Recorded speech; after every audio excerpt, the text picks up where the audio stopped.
US வாஷிங்டன்ல வந்துட்டு ஒரு பெரிய ஒரு ஃபிளைட் கிளாஷ் ஒன்று நடந்திருந்தது. இதை பத்தி எல்லாருமே பேசியாச்சு. வாட் ஹேப்பன் ரியலி அப்படின்றது இப்பவும் தெரியாத ஒரு விடை தெரியாத ஒரு புதிர் மாதிரி இருக்கு. அண்ட் வந்து ஒரு தலையெழுத்து, ஒரு ஃபிராக்ஷன் ஆஃப் செகண்ட் தான் அப்படின்னு சொல்லுவோம்ல, இது நடந்து முடிஞ்சிருச்சு. அதுக்கான ஒரு மிகச்சிறந்த ஒரு எடுத்துக்காட்டு அப்படின்னா இந்த ஒரு இன்சிடென்ட். சம்பந்தமே இல்லாம ஒரு ஆர்மி ஹெலிகாப்டர், அதுவும் வந்து ட்ரெயினிஸ் கூட்டிட்டு ஒரு 3 பேரை கூட்டிட்டு ஒரு ஹெலிகாப்டர் சும்மா சம்பந்தமே இல்லாம அவங்களுக்கு தேவையே இல்லாத இடத்துல ரவுண்ட் பண்ணிட்டு இருக்காங்க. அண்ட் இன்னொரு பக்கம் அமெரிக்கன் ஏர்லைன்ஸ் டொமஸ்டிக் ஃபிளைட் ஆன இந்த ஃபிளைட் தான் ஒரு மிகப்பெரிய ஆக்சிடென்ட் ஆன இன்னொரு தருணம். இங்க வந்து கரெக்டா 64 பேசஞ்சர் இந்த டொமஸ்டிக் ஃபிளைட்ல டிராவல் பண்ணியிருக்காங்க. நம்ம வந்து இங்க இருந்து ஒரு இடம், அங்க இருந்து ஒரு இடம் அப்படின்னு சொல்லி மாறி மாறி வர மாதிரி டொமஸ்டிக்கான ஒரு ஃபிளைட்னு வச்சுக்கோங்களேன். கரெக்டா 2 மணி நேரம் 45 நிமிஷத்துக்கு வந்துட்டு இந்த ஃபிளைட் அங்க இருந்து கிளம்பி இங்க லேண்ட் ஆகுற அந்த சமயத்துல கரெக்டா வந்துட்டு ஒரு 2 நிமிஷம் தான் முடிஞ்சிருச்சு. இங்க இருந்து பார்த்தாவே தெரியுதுங்க அங்க ஏர்போர்ட் அப்படின்ற மாதிரி இருக்கிற ஒரு சிச்சுவேஷன்ல அங்க நிறுத்துற நேரத்துல ஒரு பெரிய பக்கத்துல ஒரு ஆறு இருக்கு. அந்த ஆறுல போய் அது லேண்ட் ஆயிடுச்சு. காரணம் என்ன அப்படின்னா, இந்த ஒரு ஃபிளைட், அதாவது ஃபிளைட்டும் ஹெலிகாப்டரும் சொன்னேன் இல்லையா, இந்த ஹெலிகாப்டர்ல சம்பந்தமே இல்லாம ஒரு 3 பேரை கூட்டிக்கிட்டு அந்த க்ரூ வந்து ஆர்மியோட ஹெலிகாப்டர் அப்படின்றதுனால சுத்திட்டே இருந்திருக்காங்க. கரெக்டா இங்க வந்து நாங்க லேண்ட் ஆக போறோம், உங்களுக்கு தெரியுதா இல்லையா, கேக்குதா இல்லையா, 60 பேசஞ்சர் உள்ள இருக்காங்க, 2 பேர் வந்து க்ரூஸ் இருக்காங்க, 2 பைலட்ஸ் இருக்காங்க, இவ்வளோ பேர் ஒர்க் பண்ணிட்டு இருக்கோம், 64 பேர் டோட்டலா இருக்கும். ஸோ லேண்டிங் டைம்ல ஏன் அங்க ஒரு ஹெலிகாப்டர் வந்து தெரியுது அப்படின்னு சொல்லிட்டு தொடர்ந்து ஒரு அறிவிப்பு வந்துகிட்டே இருக்கு. பட் உள்ள இருக்கிற அந்த 3 பர்சன்ஸ்க்கும் கேக்குதா கேட்கலையா ஒண்ணுமே தெரியலையா. கரெக்டா வந்து லேண்ட் ஆகுது, இந்த ஹெலிகாப்டர் இங்க சுத்துது. கரெக்டா அந்த நேரத்துல நடுவுல வந்து ஒரு ஸ்பிளிட் கொடுத்ததுனால ஹிட் ஆகி 3 துண்டுகளா 3 பாகங்களா அங்க உடைஞ்சிருக்கு. ஒண்ணு அந்த ஹெலிகாப்டர் ஒரு துண்டா போகுது, ஃபிளைட் 2 துண்டா போகுது. அதுவும் அந்த அந்த ஆறு சொன்னேன் இல்லையா, ஆத்துல போய் விழுது. அங்க இருக்கிற பேசஞ்சர்ஸ்லாம் அதை வந்து வெடிச்சதுனால உடஞ்சதுனால எல்லாரும் ஆத்துல விழுந்து அடிச்சுக்கிட்டே போய்கிட்டு இருக்காங்க. காப்பாற்ற முடியுமா அப்படின்னு பக்கத்துல இருந்த நபர்கள்லாம் குதிச்சு ஒருத்தவங்களையாவது 2 பேரையாவது மீட்க முடியுமான்னு பார்க்கும் போது யாரையுமே மீட்க முடியாத ஒரு சூழல்ல அங்க இருந்தவங்க எல்லாருமே அடிச்சுக்கிட்டே போயிட்டு இருக்கிற மாதிரியான நிலைமை தான் அங்க ஏற்பட்டிருக்கு.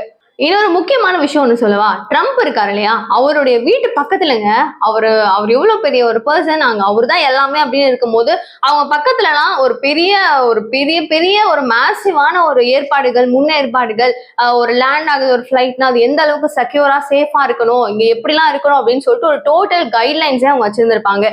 அதையும் தாண்டி அங்க ஒரு விஷயம் நடக்குதுன்னும் போது யோசிக்கவே முடியல. அங்க ஒருத்தவங்களும் கதறதும் அழறதும், எனக்கு வந்து என்னோட ஒய்ஃபை பார்க்கணும், என்னோட ஹஸ்பண்டை பார்க்கணும் அப்படின்னு சொல்லிட்டு அவங்க ஃபீல் பண்ற விஷயங்கள்லாம் பார்க்கவே முடியல. கொஞ்ச நேரத்துல நான் லேண்ட் ஆடுவேன் அப்படின்னு சொல்லிட்டு ஒரு மனைவி ஒரு ஹஸ்பண்ட்க்கு வந்து மெசேஜும் போட்டிருக்காங்க. அதுக்கப்புறம் இவர் ட்ரை பண்ணிட்டே இருக்காரு, ரீச் ஆகலன்னும் போது இவருக்கு சில பதட்டங்கள் வருது, என்ன ஆச்சுன்னு தெரியலையேன்னு கரெக்டா அங்க நியூஸ்ல லைவ்ல இந்த மாதிரி ஒரு கிளாஷ் நடந்திருக்கு அப்படின்ற அடுத்த ஒரு செய்தியும் பாக்குறாரு. எல்லாருமே வந்து அடிச்சுக்கிட்டு போயிட்டாங்க, இங்க யாரும் இருக்க வேண்டாம், எல்லாரும் வீட்டுக்கு கிளம்புங்க அப்படின்னு சொல்லிட்டு போலீஸார் அறிவிப்பு கொடுத்ததுக்கு அப்புறமும் இல்ல, என்னுடைய ஒய்ஃபை நீங்க மீட்டு கொடுப்பீங்க, எனக்கு நம்பிக்கை இருக்கு, என் ஒய்ஃப் உயிரோட வருவா அப்படின்லாம் நம்பிக்கையோட காத்துட்டு இருந்த பல நபரை நம்மளால பார்க்க முடிஞ்சிச்சு. தொடர்ந்து அவங்க எல்லாரையுமே பார்க்கும்போது சீரியஸா ரொம்ப ரொம்ப பெயின்ஃபுல்லா இருந்துச்சு.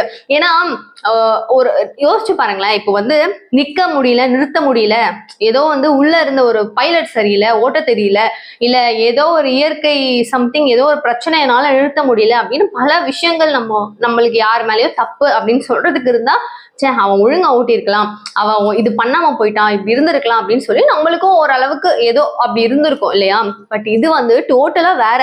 ஏன்னா அவங்க 2 மணி நேரம் 45 நிமிஷம் டிராவல் பண்ண வேண்டியவங்க அவ்வளோ நேரம் டிராவல் பண்ணி பத்திரமா வந்துகிட்டு கரெக்டா ஒரு 2 நிமிஷத்துல பாருங்க வாழ்க்கையே முடிஞ்சு போச்சு. ஏன்னா இந்த ஹெலிகாப்டர் இங்க வரணும்னு அவசியமே இல்லையா, அது ஏன் வந்துச்சு, அங்க ஏன் இடிச்சிச்சு, கரெக்டா அங்க ஏன் வரணும், இங்கதான் லேண்ட் ஆக போகுது, ஒரு இடத்துல லேண்ட் ஆக போறோம், நம்ம வந்து ஒரு இடத்துக்கு போறோம் அப்படின்னும் போது அந்த இடத்துல நம்ம டிஸ்டர்பன்ஸ் இல்லாம இருந்தாதான் நம்ம வந்து கரெக்டா ஒரு பார்க்கிங் பண்ண முடியும். இல்ல ஒரு பைக்கே வச்சுக்கலாம், அங்க நடுவுல வந்து திடீர்னு ஒருத்தன் வந்து உள்ள குறுக்க விட்டானா எப்படி இருக்கும், நம்மளும் போய் மோதினா எப்படி இருக்கும், அதே ஒரு விஷயம் தான் லாஸ்ட் நிறுத்துற நேரத்துல நடந்த ஒரு சம்பவம் தான்.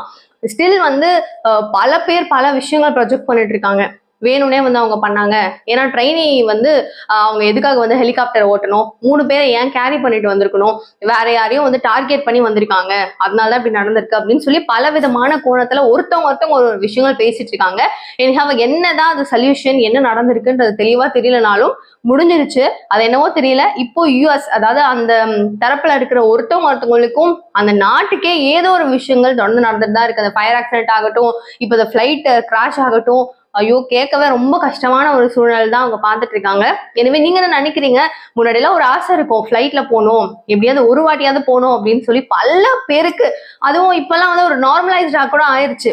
டொமஸ்டிக் இருக்குப்பா, நம்ம உடனே இங்க நினைக்கிறோம் ஒரு 1 ஹவர்ல அங்க போயிட முடியும் அப்படின்ற மாதிரி எல்லாரும் ரொம்ப ரொம்ப ரொம்ப அக்சஸ் பண்ற மாதிரி ஃபிளைட்டும் யூஸ் பண்ண ஆரம்பிச்சாச்சு. ஆனாலும் இனிமே அதெல்லாம் நினைச்சு ஒரு சந்தோஷம், இதுதான் என் ஆசைன்னு சொல்லக்கூட பயமா இருக்கும் போல. அந்த மாதிரியான விஷயங்கள் தான் கண்டினியூஸா ஒரு ட்ரெயின் ஆக்சிடென்ட், பஸ் ஆக்சிடென்ட், ஒரு பைக் அப்படின்னு சொல்ற ஒரு பாணியில ஃபிளைட் ஆக்சிடென்ட் தொடர்ந்து யோசிச்சு பாருங்க.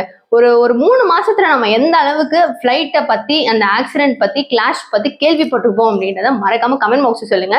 நீங்க என்ன நினைக்கிறீங்கன்றத மிஸ் பண்ணாம சொல்லுங்க. இந்த மாதிரி நிறைய பதிவுகள் தெரிஞ்சுக்கிறதுக்கு சேனலை சப்ஸ்கிரைப் பண்ணிக்கோங்க. Thank you so much for watching. Bye bye.